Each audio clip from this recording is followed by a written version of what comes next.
She cinched it. The former representative came into this Democratic primary for Florida's U.S. Senate seat as the frontrunner. Now she will be going head-to-head with Republican incumbent Rick Scott in November, who also won against his primary challengers. Former Representative Debbie Mucarsel-Powell.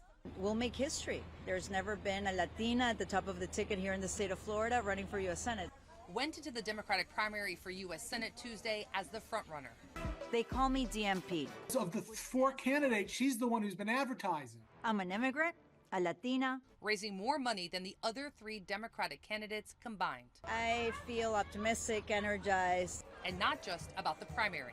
I've already fought guys like Rick Scott and beat them.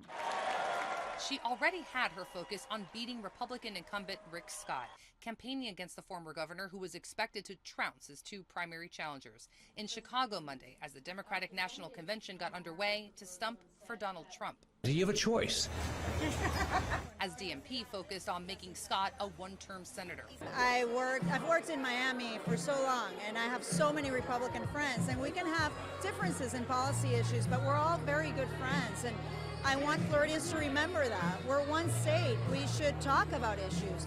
They may not agree with every policy issue I have, but I want to listen. I want to get to a point where I can work with Republicans when I get to Washington and resolve these issues that we're facing. A recent FAU poll places her in striking distance, trailing Scott by just 4 points. Rick Scott has never been all that popular. He's won by very narrow margins in all of his races. NSU's Charles Zeldin said fueling Democratic enthusiasm that it could flip the seat is the momentum of the Harris-Walz presidential ticket and locally, voters in Florida having a chance this November to weigh in on abortion access. She's hoping to catch a wave that goes blue instead of red.